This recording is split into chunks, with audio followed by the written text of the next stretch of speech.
News 18 India.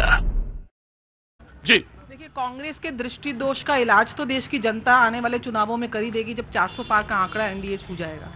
सच्चाई ये है कि इनको अरे ठीक है,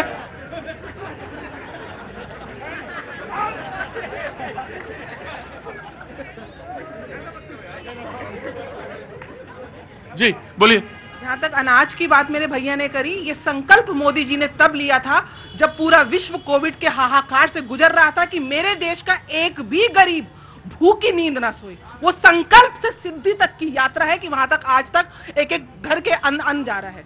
इनको, कांग्रेस के लोगों को ये विकास नहीं दिखता, इनको महंगाई तो दिखती है लेकिन आमदनी नहीं दिखती। इनको ये नहीं दिखता कि देश की जनता आज कहां पहुंच चुकी है। आप 140 करोड़ की आपकी जनता। आ रहा हूं बेटा, आ रहा हूं। सवाल तैयार रखो, मैं आ रहा हूं।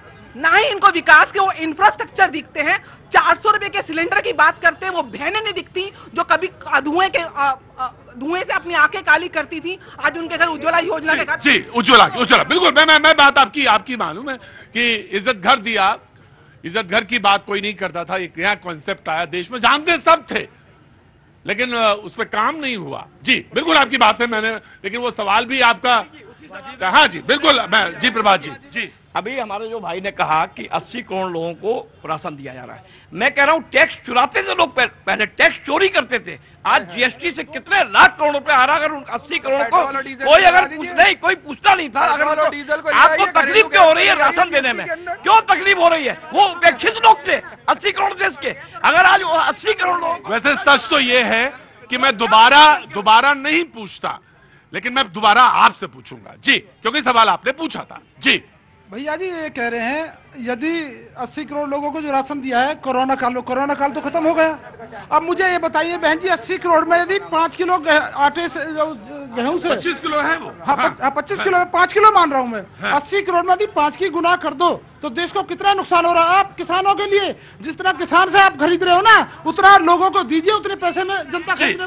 ठीक है। दूसरा सवाल, दूसरी बार जब मैं आया आपके पास तो थोड़ा सा वो सवाल डायलूट हुआ, लेकिन पहले बार सवाल को मैंने बिल्कुल जायज तरह से रखा। जी जनाब। सर बात ये नहीं है जो उन्होंने कहा कि 80 करोड़ लोगों को हम अनाज क्यों खवा रहे हैं। हाँ। अनाज इसलिए खवा रहे हैं क्योंकि हकीकत में हम 5 अर्थव्यवस्था है।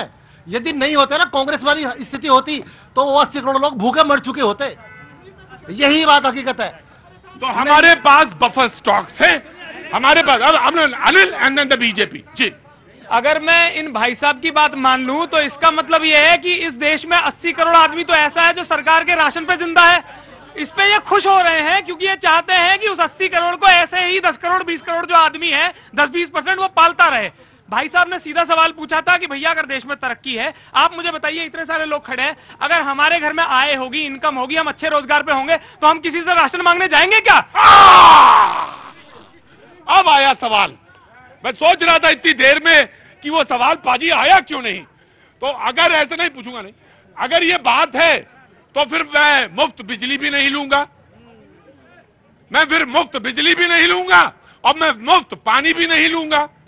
मैं पैसा दूंगा, टैक्स दूंगा, और जो नहीं दे पा रहे हैं वो उनको भी दे, कहीं से इंतजाम करो, उनका भी वो लाएं और कहीं से इंतजाम करें। लेकिन सवाल यह है कि क्या हमारे पास वो व्यवस्था है और वो व्यवस्था में वो क्या मौजूद है। लेकिन सवाल आपका अपनी जगह है।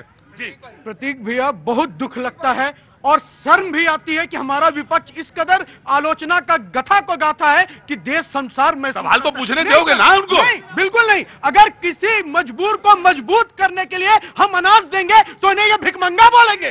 और दूसरी बात मैं आपको कह रहा हूं, इन्होंने कहा कि 5वीं अर्थव्यवस्था, मैं जवाब दे रहा हूं, एक मुझे समय दीजिएगा।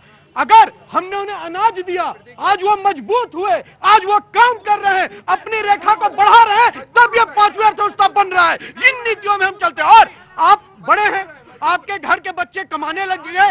अरे चिल्लाइए मत, सच सुनिए। आप बड़े हैं, आपके घर के बच्चे बड़े हो गए, आपको बोले पापा मेरी सैलरी आई, 2 पैसा देना चाहता हूं। बोले नहीं, पहले तुम और अपने जीवन को बढ़ाओ, मैं अपनी रोजी रोटी के लिए सक्षम हूं। यह नीति सरकार की। और राइट।